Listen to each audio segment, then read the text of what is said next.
Square planar complex exhibit कर सकते हैं जीआई, और ये जरूरी भी नहीं कि वो एग्जिबिट करेंगे ही। तो हम उन केसेस को अब 1 by 1 स्टडी कर रहे हैं जो कि स्क्वायर प्लेनर कॉम्प्लेक्स के केस में हमें देखने को मिल सकते हैं। पहली कंडीशन हम लेकर के चल रहे हैं, जबकि ऑल लिगेंड्स क्या हैं, यूनिडेंटेड है। यूनिडेंटेड और बाइडेंटेड लिगेंड्स से आप फैमिलियर है। तो अब हम इसमें अलग अलग केसेस को लेकर के स्टडी करेंगे। पहला केस हम लेकर के चल रहे हैं, टाइप हमारे पास स्क्वायर प्लेनर कॉम्प्लेक्स का है Na4, यानी ऑल लिगेंड्स आर आइडेंटिकल। अगर सारे के सारे लिगेंड्स आइडेंटिकल हैं तो हमारे पास देखिए किस तरीके की व्यवस्था होगी, अरेंजमेंट होगा, ये अरेंजमेंट होगा। अब अगर मैं किन्हीं दो ए को आपस में इंटरचेंज करता हूं, कोई भी दो ए, तो क्या मुझे कोई डिफरेंट कंपाउंड प्राप्त होगा? बिल्कुल नहीं होगा। तो यहां पर क्योंकि इनको फ्लिप करने से, चाहे मैं इन दो को फ्लिप करूं कोई चेंज नहीं होना है, इन दो को फ्लिप करूं कोई चेंज नहीं होना है, इन दो को फ्लिप करता हूं तो भी कोई चेंज नहीं होने वाला, और इनको चेंज करता हूं तो भी कोई चेंज नहीं होने वाला है, क्योंकि यहाँ पर कोई भी दूसरा डिफरेंट कंपाउंड आपको ऑब्टेन हो ही नहीं सकता, आप इनका स्पेशल अरेंजमेंट कितना ही चेंज क्यों ना कर दें। तो यहाँ पर क्योंकि डिफरेंट स्पेशल अरेंजमेंट संभव नहीं है, तो यहाँ पर जीआई क्या हो जाएगा, पॉसिबल नहीं है। GI is not possible. अब बात कर लेते हैं Na3B। अब जरा देखिए Na3B में क्या है कंडीशन, फिर वही चीज, सेंटर में मेटल आइटम और इसके सराउंडिंग में हमारे क्या है, डिफरेंट लिगेंड्स A B, ये बना दिया। अब अगर मैं ए को इंटरचेंज करूंगा तो कोई अंतर आने वाला नहीं है, इन ए को चेंज करूं तो भी नहीं आने वाला। मैं ए और बी को चेंज करके देखता हूं। अगर हम ए और बी को आपस में इंटरचेंज करते हैं तो क्या होगा, जरा देखते हैं कंडीशन क्या होगी। ए बी नीचे आ जाएगा, ए ऊपर चला जाएगा। अब जरा देखिए हमें ये अरेंजमेंट मिल गया, क्या ये अरेंजमेंट एक दूसरे से डिफरेंट है? चेक कीजिए, बी के साथ ये दो तो बना रहे हैं 90 डिग्री का एंगल, दो ए जुड़े हुए 90 डिग्री के एंगल, और एक ए जुड़ा हुआ है 180 डिग्री का। क्या यहां पर ये स्थिति बदली? ये भी इस ए के साथ 90 डिग्री का एंगल बना रहा है, इस ए के साथ 90 डिग्री का एंगल बना रहा है, लेकिन इसके साथ 180 डिग्री का एंगल। दैट मीन्स कोई चेंज नहीं हुआ, कोई चेंज नहीं हुआ है, बोथ आर आइडेंटिकल। तो बोथ आइडेंटिकल हैं तो इसलिए यहां पर भी जीआई पॉसिबल नहीं है। Both are identical hence GI is not possible. तो हमने सेकेंड केस भी देख लिया Na3B का, और इसमें भी हमने देखा कि जीआई पॉसिबल नहीं है। अब हम अगला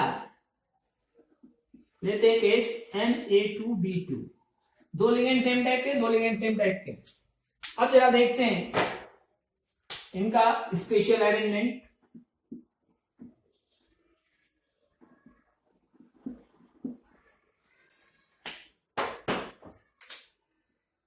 दो ए हैं, मैंने इनको नेपरिंग पोजीशन पे रख दिया है, और दो बी हैं, ये एक दूसरे के नेपरिंग पोजीशन पे है। अब हम क्या कर रहे हैं, ए और बी में अगर इंटरचेंज कर देते हैं, बी में करेंगे कोई चेंज नहीं होने वाला है, ए में करेंगे कोई चेंज नहीं आने वाला है।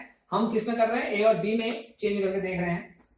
तो यहां पर ए आ गया, ये बी इधर आ गया, ये ए इधर चला गया और बी इधर चला गया। अब देखिए क्या ये दोनों स्पेशल अरेंजमेंट डिफरेंट है? बिल्कुल है। कैसे है जरा इसको चेक करते हैं। यहां पर देखिए ए बी के साथ 90 डिग्री का एंगल बना रहा है, ए के साथ 90 डिग्री का एंगल बना रहा है। यहां पर देखिए ए के साथ 180 डिग्री का एंगल बना रहा है। तो यहां पर ए का बॉन्ड एंगल क्या हो गया, चेंज हो गया, 90 डिग्री से 180 डिग्री में चेंज हो गया है। तो यहां पर ये एक डिफरेंट कंपाउंड बन जाएगा, और ये दोनों कंपाउंड एक दूसरे के क्या होंगे, ज्योमेट्रिकल आइसोमर्स होंगे। तो यहां पर आपको ज्योमेट्रिकल आइसोमर्स का फिनोमेना देखने को मिलेगा। अब इन फॉर्म्स में देखिए सेम टाइप के जो लिगेंड्स हैं वो एक साइड पर हैं, यानी नेबरिंग पोजीशंस पर हैं, और इसमें क्या है, एक दूसरे के डायगोनली अपोजिट है। तो इस फॉर्म को हम बोलते हैं सिस फॉर्म, इसको हम बोलते हैं ट्रांस। तो ये सिस आइसोमर है और ये इसका ट्रांस आइसोमर है। तो यहां पर जीआई पॉसिबल है, और नंबर ऑफ जीआई यहां पर मैं लिख दे रहा हूं आपको, एग्जिबिट होंगे इक्वल टू 2। अब बात करते हैं MA2BC। अब अगर हमारे पास A2BC टाइप का स्क्वायर प्लेनर कॉम्प्लेक्स है, यानी कि दो लिगेंड सेम है और दो अलग अलग है, तब क्या होगा? इस कंडीशन में देखिए ये हो सकता है ए एक दूसरे की नेबरिंग पोजीशन पर हो, बी और सी। अब जरा देखिए इसमें सी एक ए के नेबरिंग पोजीशन पर है और एक के डायगोनली, और बी भी ए के रेस्पेक्ट में ये सिस पोजीशन पर है और इस ए के रेस्पेक्ट में ये ट्रांस पोजीशन पर है। तो इनमें चेंज करने से कोई चेंज होने वाला नहीं है। हम चेंज किसमें करते हैं जरा देखें, हम चेंज करते हैं ए के साथ या तो बी की पोजीशन में या ए की सी की पोजीशन में। मैंने ए और सी की पोजीशन को आपस में इंटरचेंज कर दिया है, तो यहां पर हमारे पास आ जाएगा ए, यहां सी, यहां ए, यहां बी। अब जरा देखिए क्या चेंज हुआ, बी अब दोनों ए के करस्पॉन्डिंग क्या आ गया, सिस पोजीशन में आ गया, ऐसे सी भी दोनों ए के करस्पॉन्डिंग सिस पोजीशन में आ गया, और ये एक दूसरे की ट्रांस पोजीशन में चले गए, जबकि ये एक दूसरे के सिस पोजीशन में थे। तो इसको मैं कहूंगा सिस आइसोमर, जिसमें सेम टाइप के लिगेंड क्या है, नेबरिंग पोजीशन पर है, तो ये सिस हो गया, और एक दूसरे के डायगोनली अपोजिट है तो ये हो गया ट्रांस। तो आपने देखा कि किस तरीके से इनकी पोजीशंस को इंटरचेंज करने पर हमें एक डिफरेंट टाइप का कंपाउंड देखने को मिल रहा है। तो इसलिए यहां पर ज्योमेट्रिकल आइसोमर आपको देखने को मिलेगी। और नंबर ऑफ जीआईस, इसके अलावा देखिए चेक कीजिए क्या कोई और ज्योमेट्रिकल आइसोमर्स पॉसिबल है, नहीं है, तो इनका नंबर क्या हो जाएगा, 2 हो जाएगा। अब बात कर लेते हैं MABCD ABCD।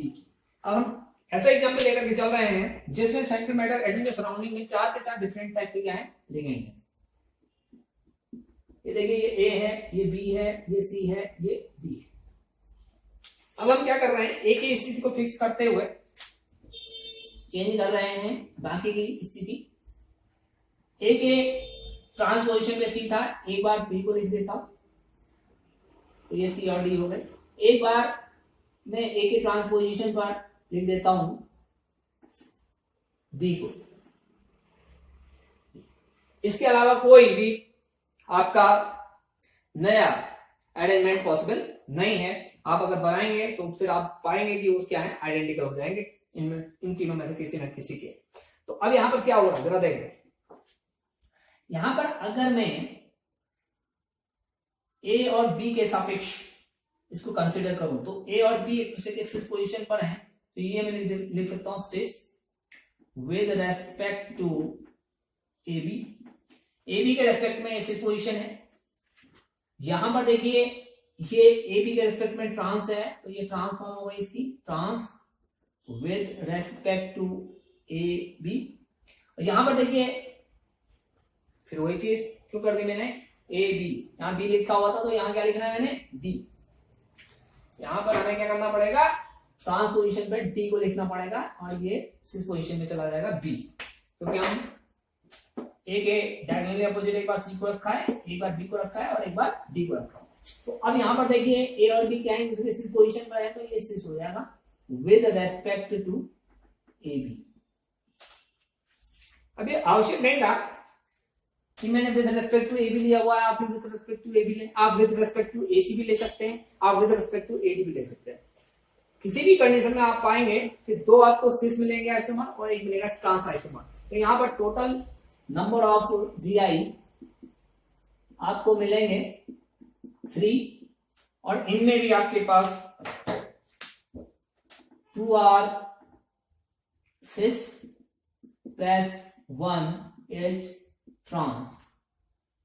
इस तरीके से हमने देखा कि जब सेंट्रल मेटल एटम या आयन से सारे के सारे यूनिडेंटेड लिगेंड जुड़े हों तो इतनी कंडीशन संभव है, पॉसिबल है। और इनमें से कौन सी कंडीशंस में जीआई पॉसिबल है, कौन सी कंडीशन में जीआई पॉसिबल नहीं है, नंबर ऑफ जीआई कितने बनेंगे, तो इसे आप नोट डाउन कर लें, यही आपके लिए बहुत हेल्पफुल। अब हम बात करेंगे स्क्वायर प्लेन कॉम्प्लेक्सेस में जीआई की, जबकि स्क्वायर प्लेन कॉम्प्लेक्सेस में क्या हो, बाइडेंटेड लिगेंड प्रेजेंट हो।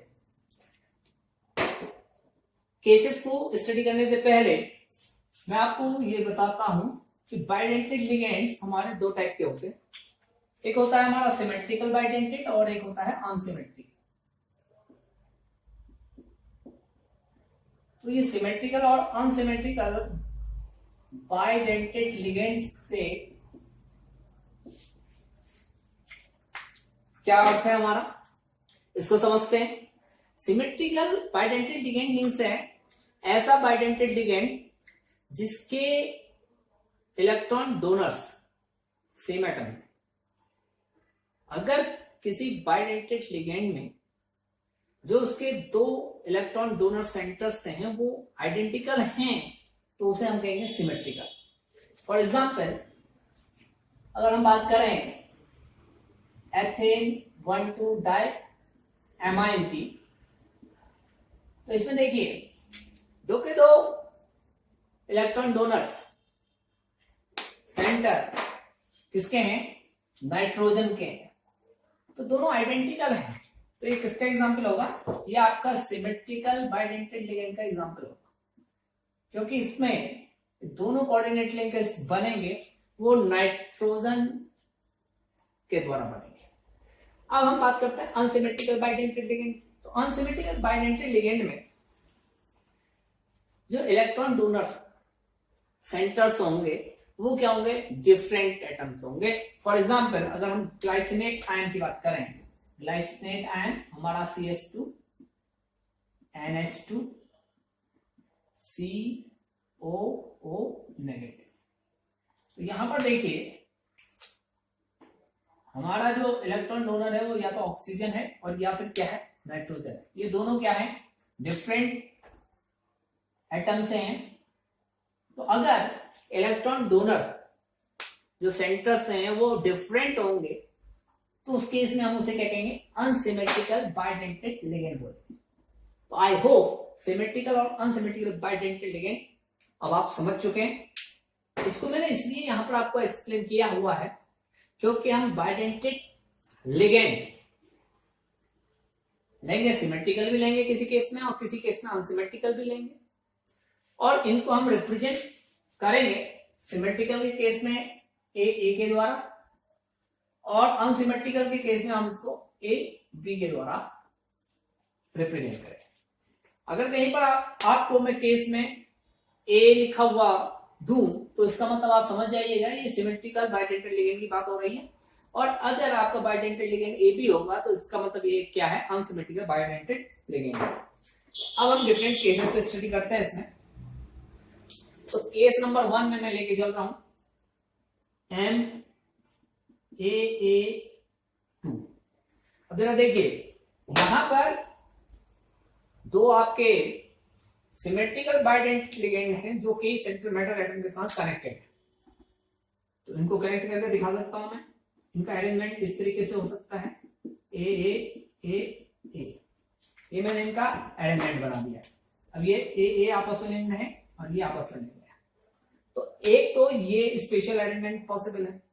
अब क्या कोई अन्य स्पेशल अरेंजमेंट भी पॉसिबल हो सकता है। आप ए और ए को फ्लिप कर देंगे तो कोई चेंज नहीं होगा, तो आप कोई दूसरा कंपाउंड स्पेशल अरेंजमेंट में चेंज के बाद ऑब्टेन ही नहीं कर सकते, तो यहां पर नो जीआई पॉसिबल,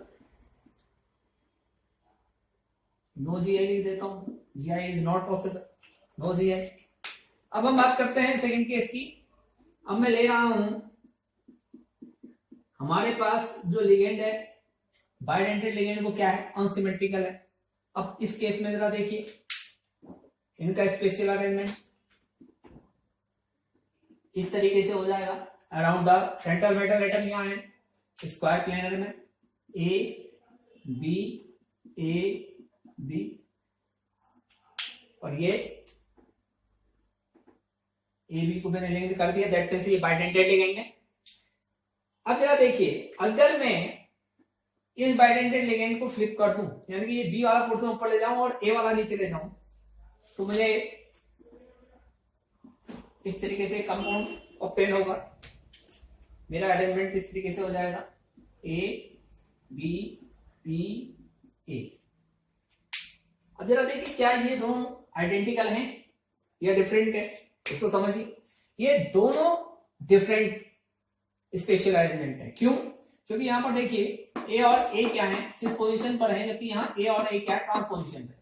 ए और ए के बीच में ए और ए के बीच का बॉन्ड एंगल क्या है, 90 डिग्री है, जबकि यहाँ पर ए और ए के बीच का बॉन्ड एंगल क्या है, 180 डिग्री। तो ये आइडेंटिकल नंबर के क्या है, डिफरेंट टाइप के कंपाउंड्स को एग्जिबिट कर रहे हैं।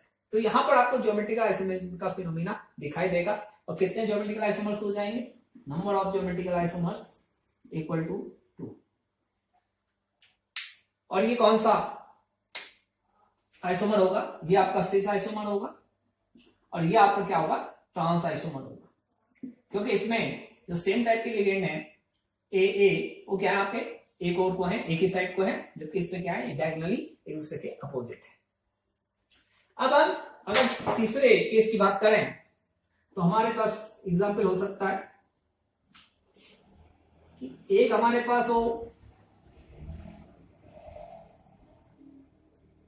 सिमेट्रिकल बाइडेंटेड लिगेंड और एक हमारे पास हो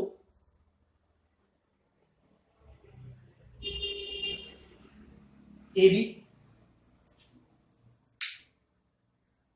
टाइप का बाइडेंटेड लिगेंड। तब इस केस में क्या होगा, अगर मैं इसको ए बी की जगह यहां सी डी लिख दूं तो ज्यादा बेहतर रहेगा। मैं इसको कर दे रहा हूं ए सी डी।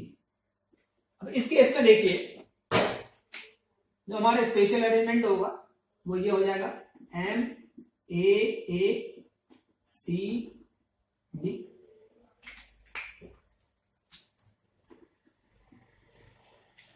अब देखिए, मैंने ए को तो एज इट इज रहने दिया, ए और मैंने सी डी को चेंज कर दिया, सी ऊपर चला गया और डी नीचे आ गया।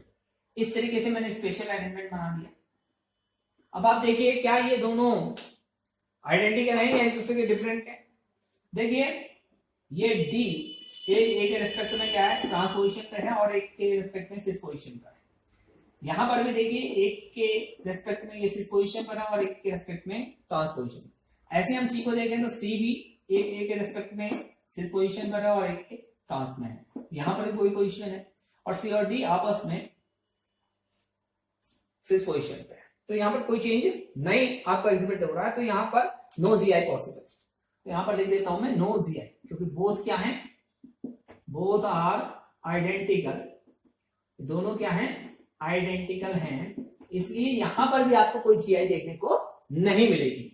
अब हम एक और केस लेकर चलते हैं। हमारा अगला केस है M A B C D. अब मैंने क्या किया, दो हमारे पास जो बाइडेंटेड लिगेंड है, दो के दो क्या है, अनसिमेट्रिकल है, और दोनों एक दूसरे से भी क्या है, डिफरेंट है। तब इस केस में क्या होगा, देखिए हमारा स्पेशल जो अरेंजमेंट है around the central metal atom और आयन, वो किस तरीके से हो सकता है, ये ए बी लिख दिया मैंने, यहां मैंने लिख दिया सी डी। इनको इंटरकनेक्टेड आप दिखाएंगे, ए बी को और सी डी को। अब आप देखिए, फ्लिप किया जा सकता है सी डी को, यहाँ डी से कनेक्ट किया जाता है, यहाँ सी से कनेक्ट किया जा सकता है। तो मैंने दूसरा स्ट्रक्चर ड्रॉ कर दिया इसका, डी सी, दूसरा स्पेशल अरेंजमेंट बना रहा हूं ए बी। क्या ये दोनों आइडेंटिकल हैं या दोनों एक दूसरे से डिफर है? देखिए, यहाँ ए के ट्रांसपोजिशन में डी है और यहाँ ए के ट्रांसपोजिशन में सी है। अगर मैं विद रिस्पेक्ट टू सी देखूं तो ये ट्रांस हो गया और ये क्या हो गया, सिस आइसोमर हो गया। ये दो जीआई ही पॉसिबल है। जबकि यूनिडेंटेड के केस में हमने ए बी सी डी होने की कंडीशन में क्या देखा था, वहां तीन ज्योमेट्रिकल आइसोमर्स पॉसिबल थे। उसके पीछे रीजन क्या था, वहां आप ए के ट्रांसपोजिशन पर बी को ला सकते थे, लेकिन यहां पर क्योंकि ये बाइडेंटेड लिगेंड के सिरे हैं ए और बी, इनको आप इतना स्ट्रेच नहीं कर सकते 180 डिग्री के एंगल पर, क्योंकि इतना अगर स्ट्रेच करेंगे तो बॉन्ड टूट जाएगा या बॉन्ड अनस्टेबल हो जाएगा। तो अनस्टेबिलिटी के कारण ए बी एक दूसरे के ट्रांसपोजिशन पर नहीं जा सकते, इसी प्रकार सी और डी भी एक दूसरे के ट्रांसपोजिशन पर नहीं जा सकते। तो इसलिए यहां पर केवल और केवल 2 GI पॉसिबल हैं। GI यहां पर हो जाएंगे 2। तो इस प्रकार हमने देखा डिफरेंट केसेस में किस तरीके से square planar complexes geometrical isomerism को एग्जिबिट करते हैं।